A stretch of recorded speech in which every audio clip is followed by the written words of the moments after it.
So we're going to talk about cyber terrorism and the energy sector in a way to try to get cyber experts and lawmakers to collaborate better. That's the goal. So I had to summarize 87 pages of research down into 30 some odd slides. So there's way more involved, obviously. So we're going to talk, the agenda, we're going to talk about what the problem is, key terms, literature, early research outlook from where I've gotten thus far, some cases and research, and what's next. And a special surprise at the end, a little tribute. So, who am I? I have an old little slide for that. So I'm a full-time faculty member at Purdue University Global. I also practice law. I've been licensed for coming on 6 years now, and I consult in cybersecurity. I've been in IT for the last 26 years total. Who remembers 486DX computers? First one I built. Yes, I was wondering, like, what is this dash 66 thing mean on this processor? My mother tricked me. So, been doing this for a little while. So I call it my little eye candy page. Some degrees and stuff I have a couple degrees, finishing up a doctorate right now, which is actually part of what the study is about, coincidentally. I have done a little bit of everything. I'm a military veteran. I have worked in the energy sector, so backwards in time, after I finished undergrad after the military, went and worked for the energy sector, then I worked for a hospital doing IT for a while, then went back to the energy company. And my job there, which is actually tied to this topic, my job was to make sure that they were complying with federal regulations, specifically NERC-CIP, the regulations that ties the energy company towards making sure it's secure. I did the policies, procedures, as well as implemented the actual systems themselves. Done a little bit of stuff. So, what is the problem? Obviously, problem's pretty obvious. Cyber attacks are on the rise. That's the biggest part of it. And there has been a fundamental breakdown between cybersecurity experts as well as lawmakers when it comes to drafting these laws. That's the overarching problem that exists. Although there is obviously a need, we see it from the cybersecurity side of the house, lawmakers tend to take the approach of let's address how we feel we should address and then ask everybody second, versus everybody being at the table to start off with. I know this actually was involved in some drafting of policies back in the day. They seriously would draft the legislation and then send it to experts afterwards for their opinion, and then decide what opinion they want to take before they publish the laws. The purpose of my study was to try to explore the gaps that exist between specifically dealing with the issue of cyber terrorism itself, and to try to develop a framework to make it a little bit better and easier for everybody to talk and communicate. So before we get going, we must discuss some terminology, because there's a little bit of a difference. Cybercrime. Cybercrime is basically any crime that we're used to hearing about just involving the computer, in short. And I put up a nice little image. I forgot where I got these from. I actually have it on my notes. But these are the top 20 countries that deal with cybercrime. Then you have cyber war. So the difference between cyber war is basically there's a state actor involved, which gets really muddling in the water. And I won't get down that weed. But when you have state-sponsored and state actor are two different things. State sponsors were, for example, we say United States pays citizens to go and do things. That count as state sponsored. And then we have cyber terrorism. Really old slide, but obviously it's risen since then. So cyber terrorism versus cyber warfare, the biggest difference between terrorism and warfare has to do with the goal. It's normally for terrorism, you're dealing with destruction and something political involved. That's the biggest differentiators between the two. I think that's just the FBI's definition I have up there. So, in comparison, cybercrime, same thing, traditional. So, say, for example, trespass. Everybody knows what trespass is. There's a version of that when it comes to the cyber world as well, which is unauthorized access to a computer. Cyber war, exact same thing as cybercrime, only there's a state involved. In cyber terrorism, same thing, only different version of actors. So pretty much all the same basic stuff, but everybody views it as if it's different. Still the same basic elements. So, question, how many of you work remotely? Most of you? Now, how many of you ever work remotely, you're on your computer and all of a sudden the power goes out? You never happened to anybody before? Besides her? The first thing you think is, what on earth happened? And that's kind of what spun the idea of doing the digging into this. What happens if it's not a transistor balloon, but something more nefarious is going on? That's what started me doing this digging into this research. As it was, I think 2 days ago, that CNN said that there were 5 energy attacks against the U.S. just 2 days ago. So they constantly happen. So, literature, cybercrime. So, this is a little bit of history on some of the work that's been done related to it. In 1990, UK published their Computer Misuse Act. A lot of things have actually come from it globally have been modeled off of what the UK has done. Japan published one in 1999 as well. Then fast forward a tad bit. We had Canada. Canada pretty much modeled theirs off of the Europeans as well. And then France did the same thing also. So pretty much everybody modeled theirs off of what European Union did. The Russia Federation, they modified their criminal code in 1997 to include cybercrime. And Pakistani in 2016 published a law that made it easier for law enforcement to prosecute, but from research says a little bit controversial because they didn't get any input from anybody else, including the public sector. So they kind of did what they wanted to do and then published it. And I did not have the U.S. up there, but our criminal code started modifying in the 60s and 70s related to it. Well, 70s and 80s rather. Who's heard of the Budapest Convention? Anybody? Yeah? It is the only cooperative agreement where a country said, we're going to work together to try to combat cybercrime. That's the only one that exists. And till this day, it is the only thing that comes close to dealing with the issue to this day. So convention came down and said, hey, let's break down some of these barriers as it deals with extraditing people and getting cyber criminals held accountable for the crimes they commit in whatever country they're in. That's in short how the Budapest Convention came to be. So, cyber warfare. This is where it gets really interesting because it's basically a cyber crime that's occurring, but it's a state actor.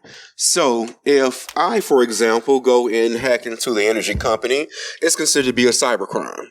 If, say, for example, let's make up an island. Never Land Island decides to do the exact same thing, it's considered to be cyber war at that point because of who's doing it. Ultimately, the exact same goal is still going to be the end, but the actor is what makes the biggest difference. As they define on here, cyber war is a conflict between states where precision and proportion force is directed against military and industrial targets. Keyword is industrial. For political, economic, or territorial gain. Terrorism. Terrorism has been an issue globally for a very, very long time. That's actually a good chunk of the research specifically dealt with terrorism itself. But from a global perspective, the UK and the US are pretty much the forerunners when it comes to trying to combat terrorism from a global front. The US has taken it upon themselves to be the front runner of that. They self-proclaimed themselves on that one.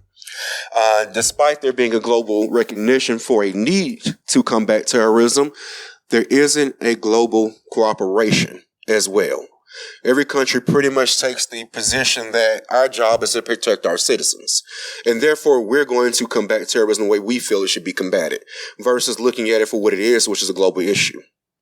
Just because one country may get attacked doesn't mean that that same group won't attack another country. So it's a global problem. It's not an individual country problem, which is part of the argument that I make. Then we get to cyberterrorism. So cyberterrorism goal is just like traditional terrorism. There's going to be some type of political reasons behind it. Generally speaking, the goal is still destruction at the end of the day. There are a couple different ways they go about it, but cyberterrorism itself became a little bit more complicated when terrorists started using the cyber world to recruit, which comes up later on when it comes to chatting. So they would use things such as propaganda via the internet and also use chat rooms in order to recruit people to get them to join the organization. So cyber terrorism is not just let me attack your computer, but it's also let me recruit you to join our organization, do whatever we want to do as well. Categories. We have weapons of mass destruction. So who knew about the Chernobyl disaster of 1986? Anybody heard of that one? You have? That one was indirectly caused because of CYBERWAR. It was caused because of a computer issue. So that was the beginning of that problem. We have weapons of mass distraction, such as fake news and propaganda. I think I've heard my fair share of the phrase fake news over the last 4 years now, roughly. I've heard the phrase fake news more in the last 4 years than I have my entire life. We have then weapons of mass disruption. The idea behind disruption is to break away citizens' access to something. So it could be break away your access towards water, break away your access towards power, break away your access towards the internet itself. Then you have your hybrid warfare, which is obviously a combination of all the ones above, and then something called unlimited warfare. Unlimited warfare is basically no man's land. Have you ever seen the movie Mad Max, where everybody's on a desert? It's kind of chaotic. That's the equivalency of unlimited warfare. No holds barred. Everybody doing what they want to do in the cyber world. That's unlimited warfare. All right, legal system around cyber terrorism. So, United States, the big overarching one for that is the U.S. Patriot Act. Extremely controversial in some points. Researchers actually said that it was emotionally charged when it was written because of some incidents that have happened in the United States. It obviously has brought a lot of controversy on later on because it pretty much how can I phrase this? The Patriot Act has been used as justification for a lot of things that the U.S. wants to do. We'll put it that way. India. We have the IT Act of 2000, which was later amended in 2008, which has the National Cyber Coordination Center and the Indian Cybercrime Coordination Center. Then Europe decided to do the European Network of Information Security Agency, ENISA, and they address cybersecurity dilemma as a level 4 and level 5 issue. Cyberterrorism level 4, cyber warfare is level 5. So you imagine there's 5 levels to this equation. Then you have the legal system around the energy sector. So a lot of this is geared specifically towards the United States. And it wasn't my intent to deal with just the United States. It's just how things end up turning out a tad bit. When I started my study, I reached out to people in the energy sectors literally across the world. Getting responses back was a little bit harder than finding people. Pretty good at finding folks. Getting communication back was pretty hard. But I have had some conversation with people in different countries. So I know that the way the energy sectors are governed in other countries is greatly different. It varies literally from one place to another place within the exact same region. So that being said, that does obviously create some muddling in the water when it comes to trying to address things. But the U.S. has been the one who's historically actually started the ball rolling in developing laws to govern the way the energy sector works. In 1984, Ronald Reagan came out with the National Security Directive 145. That started the ball rolling. In 1990, Bush decided to further that a tad bit on with Directive 42, which said everybody need to coordinate this thing, coordinate effort. 2011, President Obama came in and penned the International Security Strategy for Cyberspace. In 2013-2015, he also passed directives specifically geared towards critical infrastructure and its protection, which brought in NERC-CIP. Northern Electric Reliability Commission. Critical Infrastructure Protection is what that acronym stands for. Has anybody here ever heard of it? No one's heard of it? Okay. So, NERC-CIP is what most people in the energy sector run away from. It's the scariest thing in the world if you ask them. So, NERC-CIP is actually a set of standards that the government said that you have to comply with. The reason why most people run away from that, if they see it, obviously you have no choice but to deal with if you're an energy company. The reason why most people run away from it is because of how strict it is.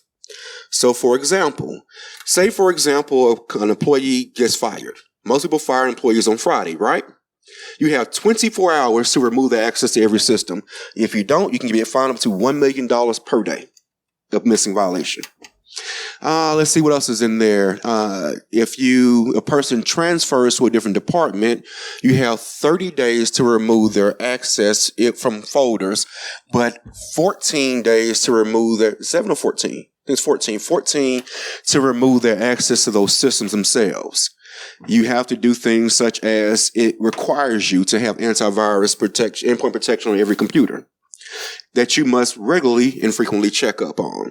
Let's see. It's extremely detailed. In some cases, it actually tells you what to do.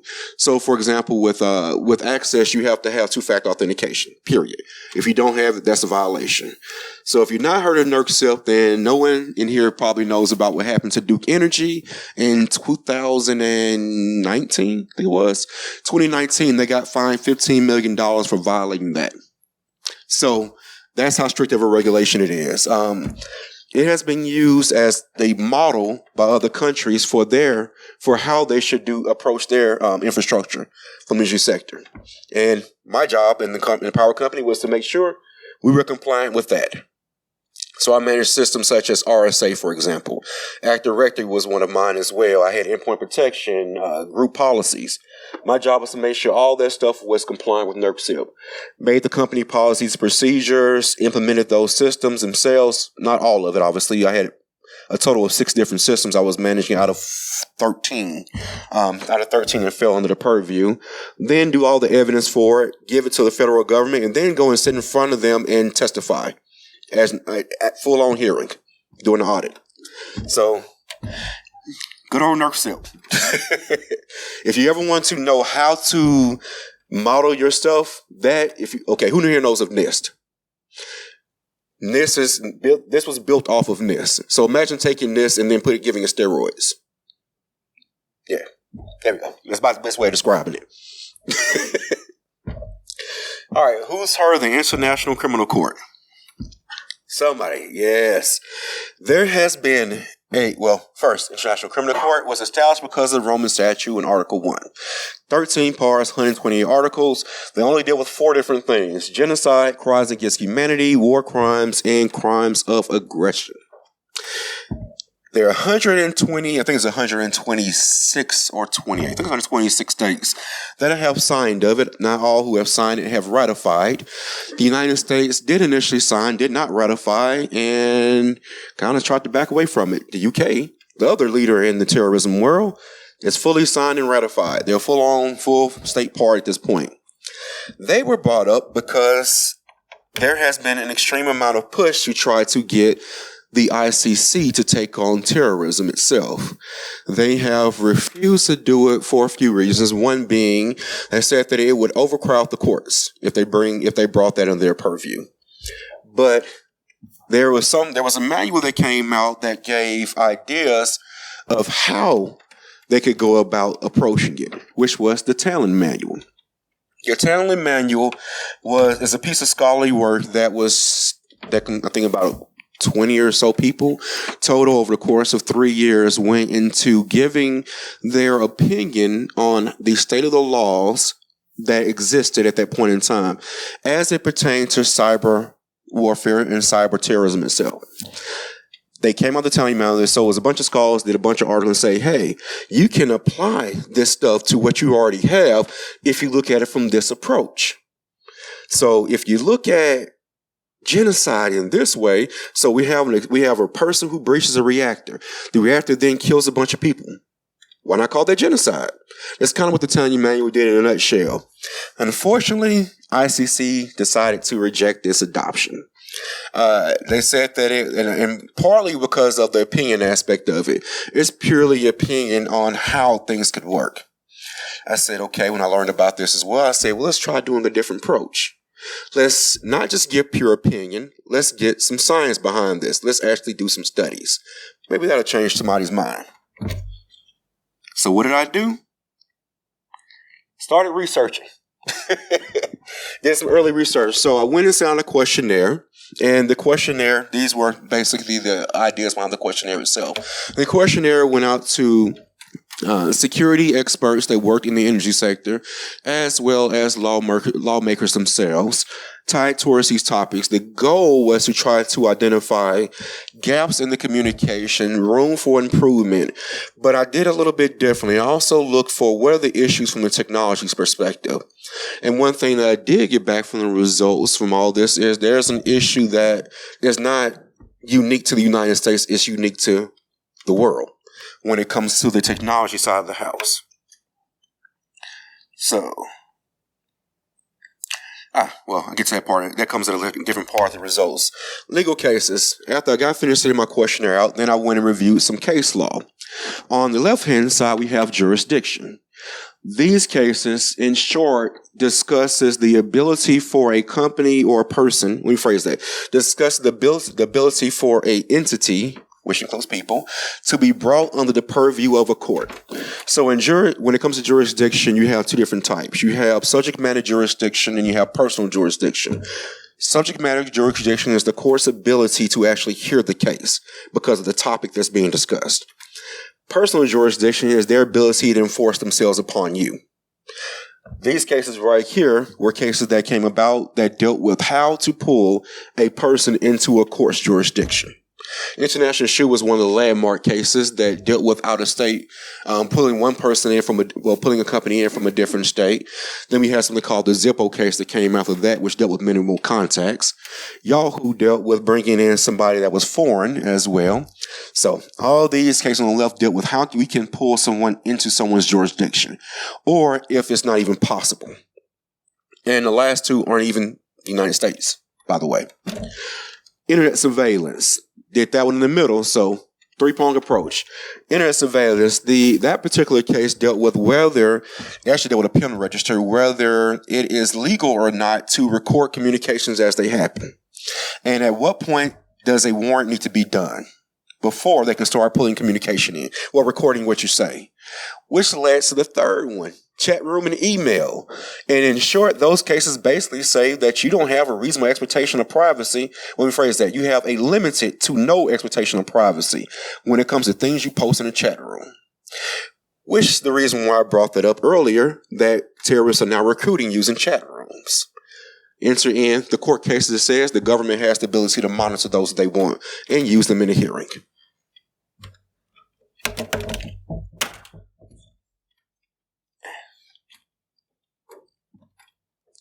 So, preliminary proposal, and this came from off of the responses I got back from the surveys. What can we do as it looks right now?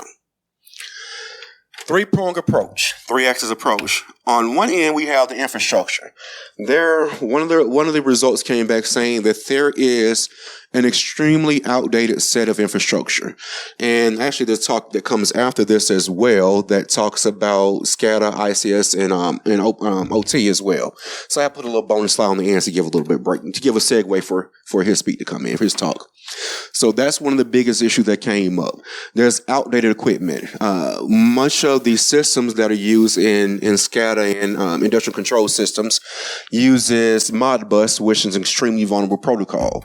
So we have a lot of equipment out here that's really, really old that is still being used because it works. And really, really old stuff tends to have really, really big vulnerabilities, obviously. So that was the first thing that came back with. Also, there's an issue when it comes to talent. There's an issue when it comes to finding individuals who have the knowledge to deal with the problems and actually secure stuff. That's why I love security conferences. It's a bunch of hungry minds that are here trying to learn new stuff and expand their horizons. Next up came the legal and legislative community.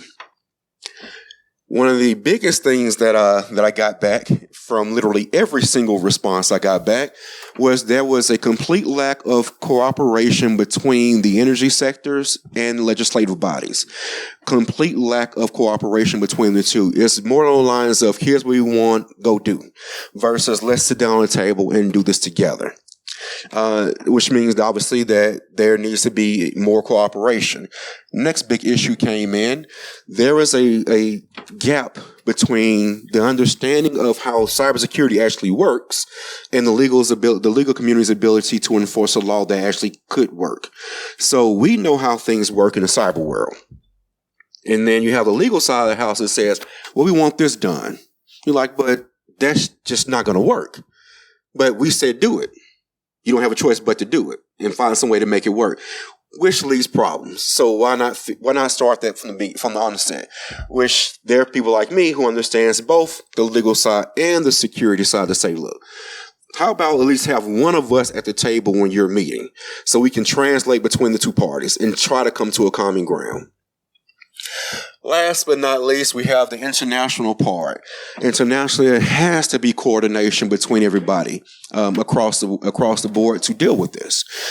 I think it's impossible for one country, and history has shown, obviously, it's impossible for one country to tackle this by themselves.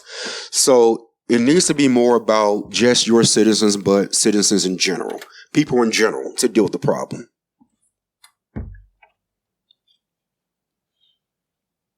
Which brings on future research. So I actually have to close the study out because the IRB told me I had to. I have to actually close the study out in about a week and a half, 2 weeks roughly. So once I finish the study this phase of the study, I plan on taking it on to the next stop. Next stop is going to look at the infrastructure itself, dig more into what is going on and how can we improve the infrastructure itself versus the overarching part. So this would basically be the precursor to digging deeper in the weeds down the road. So the study's not going to end here, obviously. I'm going to continue going. Let's see if we can figure out what kind of training gaps exist. I know of maybe 2 or 3 schools that have classes specifically geared towards dealing with industrial control system security. Only about 2 or 3 schools actually have those that I've researched anyway. I'm sure there's more out there that actually have classes specifically towards that so people can learn how OT works itself and do more research into international organizations. From the legal side of the house, I'm going to see if I can figure out what nexuses exist. And nexus is basically connection. What nexuses exist between the different countries to see if we can find a way to basically take advantage of what's already there. If there's already some type of cooperative agreement, if A likes B and C likes B, why can't A and C meet together and have a conversation? See if we can find a way to do that. And yes, that's Pythagorean's theorem, if anybody remember that. So that is what's up next for me. Now, I put a little bonus on there. I said I would bring this up towards the end. We'll talk about some of the technology stuff so you understand a bit of the problem. So everybody in here understands the way modern computer systems work. We have operating system. We have all this stuff installed on it. But imagine, okay, so who in here likes classic cars? You like classic cars? What's your favorite? The Camaro 69. Ooh, okay. So imagine taking a Camaro 69, outfitting it with a GPS system, and somehow changing the ignition from using Camaro 69 uses a distributor cap, moving the distributor cap and having completely wired into a computer. That's the equivalency of what's been going on with the energy sector. Right. You still have the same spark plugs, same spark wires. You still have the same basic mechanical system that's in place that's being outfitted to work with a computer, which obviously means you can have some problems. If I want to trip up your Camaro, there's 2 ways I can do it from the computer side of the house, obviously, or I can exploit something that's tied to the actual mechanics itself, such as the old banana in the tailpipe. That'll stop the car from running and mess up your emissions. Like cars too, so. So, SCADA systems, ICS and DCS. SCADA, supervisory control and data acquisition systems. This is your software and your hardware. And then you have like your PLCs, for example, your programming logical components as well. Then you have your industrial control system. There's a picture that's coming up next that kind of gives you the overarching how this stuff pulls together. And then you have your DCS, your distributed control systems, which are basically take that and then branch out a tad bit more than just that one location because of geographical dispersion. So within each, ICS is on top of both of these, but within your SCADA system and your DCS systems and ICS as a whole, you have a lot of really old components, really old switches, really old temperature gauges and sensors. All that stuff can be exploited. I wish I would have had enough time. Obviously, I could have gone. There's a demonstration I have. If you ever have opportunity to get something called SCADA. It's a virtual machine you can download that simulates a SCADA an entire control system. And you can use that system to exploit it for those who like to hack and find out ways to trigger alarms. SCADA is pretty cool. This is how it sits from an overarching picture. So OT, ICS, and then of course SCADA and DCS sits inside of those. So you get an understanding of the topic that's coming up next as well in the issue itself.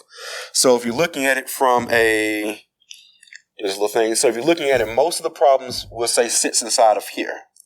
But if this is compromised, then obviously the rest of it's going to be an issue also.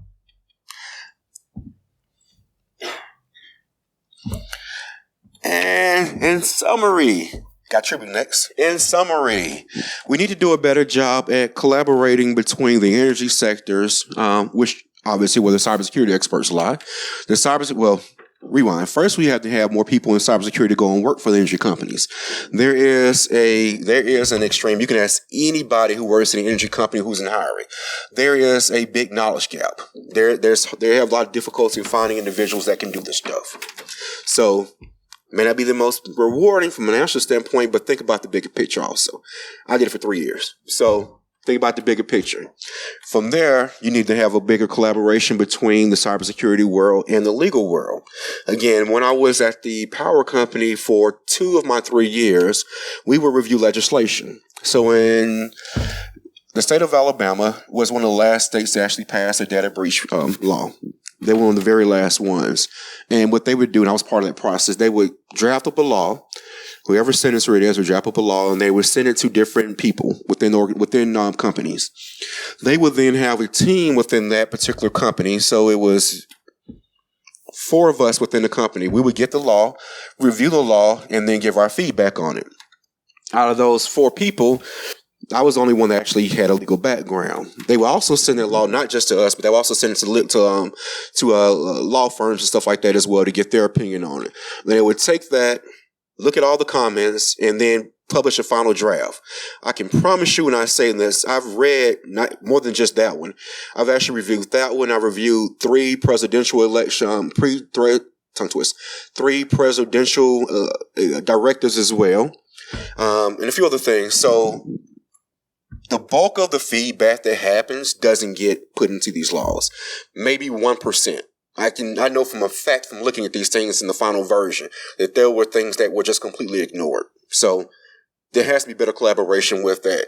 You're giving the law, these laws are imposing us. You kind of got to take our opinion on this stuff. We know if we can actually do it or not. And as promised, on the tribute page, that's my mommy. So on exactly today, 5 years ago, we had my mother's funeral. So it's a real moment. 5 years ago to this date was my mommy's funeral. She was how I got started in IT back in the 1990s. It was all her fault. So she was one of the first women in computers. She started doing computer classes and teaching people how to type. If anybody remembers Mavis Beacon from a very long time ago, she taught people on Mavis Beacon how to type.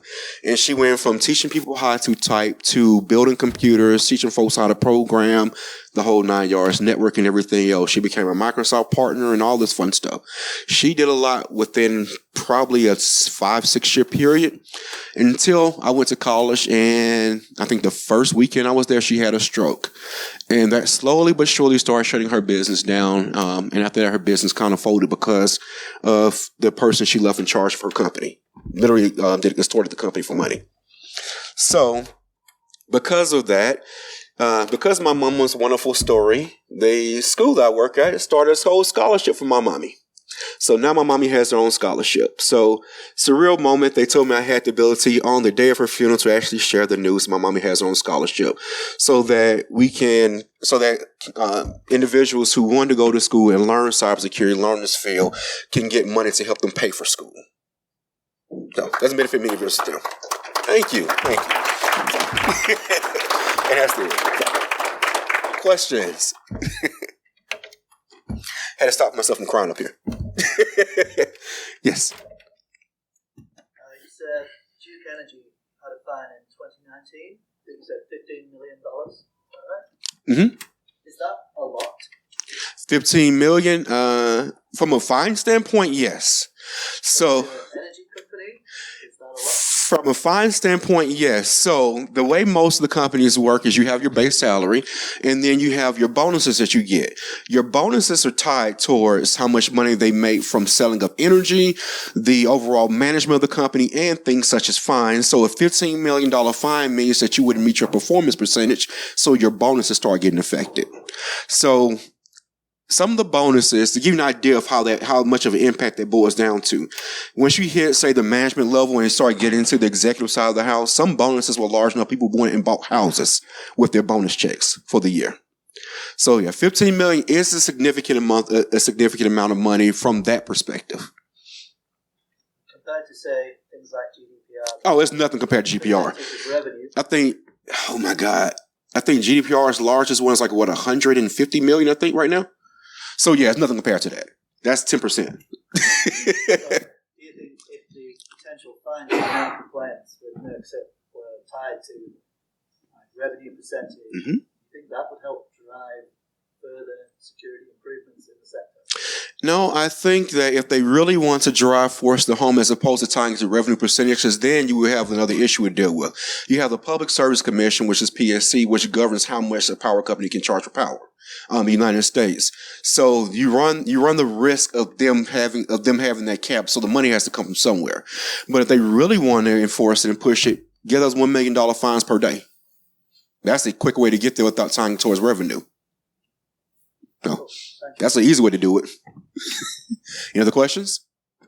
Yes, sir. Hello. Hi. Hello. So, nice talk. I appreciate it. Like the intersection of the topics. So my question is, how do you see like computer people science learning laws or law people learning computer science? Oh, because you are one guy in the middle, but I've been in that burden, understanding law enforcement people talking about how do we do this. Then, the court says, you cannot do this because the law says that. And then the technician says, hey, but we cannot do anything of this. We need to do it the other way around. Right. So, I mean, how would you deal and where would you put the money on the knowledge, I would go with the computer people learning the law. The path that I went. The skills that you learning information technology gives you the analytical ability that's necessary to get to law school a lot easier, as opposed to learning that and having that approach to things and then trying to look at the constraints that cyber world gives you. I think it's easier to go from computers to law than the other way around.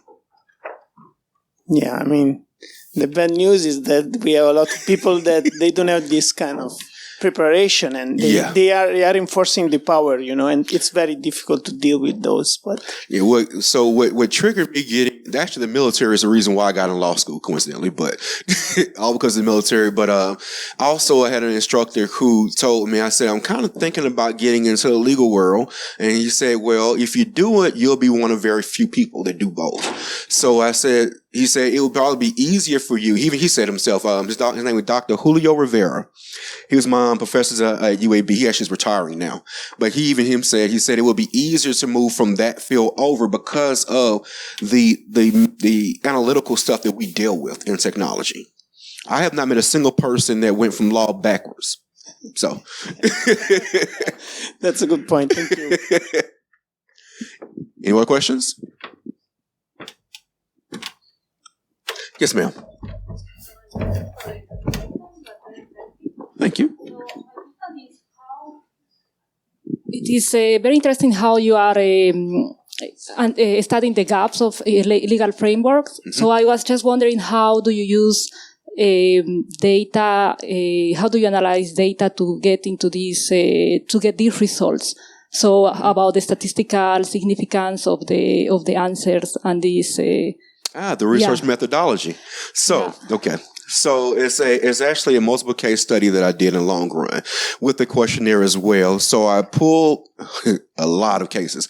So I have, if I remember correctly, around 50 something legal cases that I pulled. Actually, I think, no, the book's not in my book bag, but I actually went and found 4 different case books that cover cyber law, terrorism, international law, and computer crime. Use those 4 case books to pull cases out of that would give me the information that could be transferable across. That gave my legal cases. From there, I went into the questionnaire and started, and it was a total of 15 questions. If anybody fits the requirements, please, I have 1 more week to actually do questionnaires. But it's just 15 questions total. And once I got the answers back to those, I looked for common trends between how every question was answered and used that to create my statistical analysis on it by seeing that what actually was, what kept repeating over and over again. When I tell you for example, one person gave me a response back that was around 3 pages long to answer 15 questions. So a lot of digging, a lot of digging. And then once you get that data, then you cross it back over with the law cases, look for familiarities to get the final product. Thank you. No problem. Any more questions? Yes. One more question. So you said at the beginning that it's pretty US-centric and UK-centric, still looking at the global scale. So do you think it's plausible that with all the tension we have globally, like the US versus EU with the GDPR stuff, do you think it's plausible that for cybercrime we can find some kind of global legal solution? I think it is. If we can all say that genocide is bad and everybody across the world votes that genocide is bad, then we can probably do the same. There's always hope. If there wasn't any hope, then we're basically saying we're doomed to deal with this forever until humanity exists. Well, there is an ongoing experiment about that right now. Yes. Yes, true. Very true. Very true. It's interesting. Actually, it's happening right now when I'm doing this research topic, right? More questions? Well, thank you very much for your time.